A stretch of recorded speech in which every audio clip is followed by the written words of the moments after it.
Hi, how you doing? It's Randy of Corn More Health and Fitness. It's been a while since I got to make a video and I'm really excited to do it again. I have a list a mile long of things I want to start addressing again and taping. So for one of them, I'm going to do a lot of fitness, maybe 2 or 3 a week, giving you ideas of 10, 15-minute routines you can do on your own, especially with the beautiful weather and spring and summer ahead of us and even fall. Get outside. You don't always have to pay for a gym membership. I've had requests, how can I go shopping on a budget and have food that I can eat at the drop of a dime when I'm having a craving? Or what can I do in the heat of a craving? I'm going to address all of them. And again, I'm so excited to be back here, getting some professional video equipment. But until that's done, we're going to start with this camcorder and me. So today I want to talk to you about dieting. When was the last time you decided to go on a diet? And were you successful or not? Have you ever heard of the term yo-yo dieting? So many people yo-yo diet. In other words, they have an occasion, an event that's coming up, and they decide they want to lose some weight. So they go on the IT diet or the IT cleanse of the moment. What's the problem with that? Eventually your weight creeps back on and you end up feeling guilty or you feel bad or like you're a failure. And typically people gain more weight than they lost on their initial diet. The more you yo-yo diet, the more damage you do to your metabolism. You start to slow it down. Think about a bear when they go into hibernation for the winter and they don't need a lot of food. Obviously, their body slows down, their temperature slows down, their rate of metabolism slows down so that they can survive without incoming food based upon what they have. You're kind of similar to a bear. You know, if you don't have the right food coming in, the right amount of calories coming in and macronutrients, which are your protein, fats, and carbohydrates, your body slows down. Because if it goes at the pace that it was going and it doesn't get enough coming in, eventually you're going to eat yourself. You're going to eat away your muscle and get flabbier, and you're going to wonder why you can no longer lose weight. And most people will blame it on their age. Don't. It's not a year of excuses. It's the year of no excuse. It has nothing to do with your age. Unfortunately, we're just not taught really the best way to feed our bodies. Which brings me to one of the ways that I'm a huge advocate of. I used it myself when I lost 30 pounds and I've kept that weight off. It's not that I can magically eat and I have this great metabolism and I don't gain weight. I've just learned how to feed myself the right fuel for me. Kind of like this. Would you take your beautiful Lamborghini, Corvette, Mazda, whatever you have, and put diesel fuel in it if it wasn't a diesel car? I bet the answer is no. So you're really careful what you choose to put in your car. And you're not nearly as careful when it comes to choosing what to put in you. And the funny thing is, it's no different. What you eat is your gas. It decides how your body's going to perform, how efficient it is, and how you look and feel on the outside.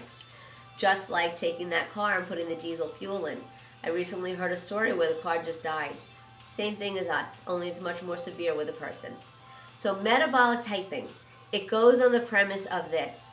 Each person needs a different diet to survive and to survive well. I'm not talking about just getting through your day and, you know, waking up in the morning, do all you have to do, and then going to bed. I'm talking about surviving and thriving, jumping out of bed. You know, you can't wait to attack what you have to do. So think about it in these terms. Let's just say you're an Eskimo and you lived in the North Pole. Would you be able to eat a lot of vegetation, fruits, and greens? I'd have to say no. It's not growing there, it's too cold. And vice versa, if you lived in a jungle, you would probably not have a lot of access to fish, and the only meat you would really get is what you could catch. You'd be eating a lot more of fruits, vegetables, and grains that grow in the ground, something you can grow or pick. Now let's switch their diets. What do you think would happen if the Eskimo ate the jungle diet and the jungle people ate the Eskimos diet? They'd get pretty sick too. Well, it's the same with us. We're just eating what's around. Most people are assuming if it's in the stores, it's safe. That anything is food. Really, anything is not food.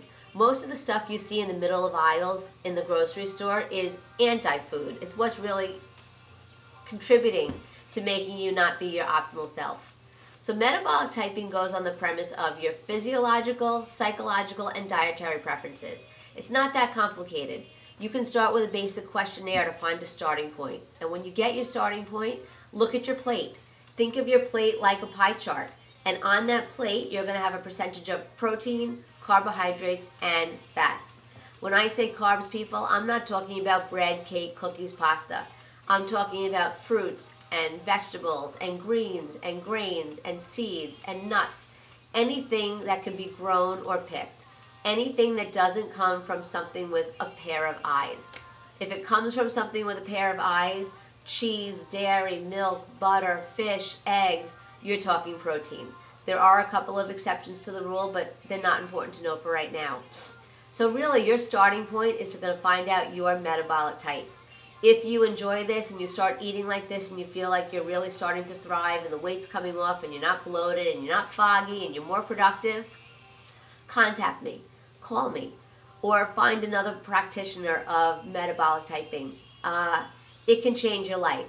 As you start to eat that way and you refine your diet and you tune in on your, what I call your functional type, which is where you are now, to your genetic type, there's more changes you're going to find out. You're going to want to find out if you are a fast or a slow metabolizer. That has a big difference on which types of proteins you're going to eat. For instance, if you're a protein person, chances are you're drawn to dark fish, fattier fish, dark poultry meat, certain cuts of beef. And same for carbs. Maybe a carb type person will be drawn towards more light meat, white fishes. It really depends. And then there's certain fruits and vegetables that'll make you feel even better. And this all goes down to your supplements as well and your vitamins. The way you metabolize has something to do with how you're going to be affected by them and the balances of what you're consuming. It's not okay just to take a pill because you saw on TV it's the pill to take for the moment. It might not be the right pill for you. So again, metabolic typing, try it, look into it. It's created by Bill Walcott. It's a phenomenal way of eating and living. You're not counting calories, you're not living by a diet, it is a diet. And a diet, just for one more little tune in here, a diet's definition is the food you're eating to survive. A diet is what you eat. A diet is not an in-the-moment thing that you go on to lose weight. And that's what we've made it here in America, something to lose weight. Trust me, when you start eating the right fuel for your body, you will never ever worry about gaining weight or extra calories again. So that's it for now. Thanks for tuning in. I will see you tomorrow, probably with a workout, and I'm thrilled to be back. If you have any ideas, suggestions of something you want to know, please email me, cornmorehealth@gmail.com. Leave a comment on my YouTube channel, Final Stop to Health, and off we go. Have a great spring and summer. Bye.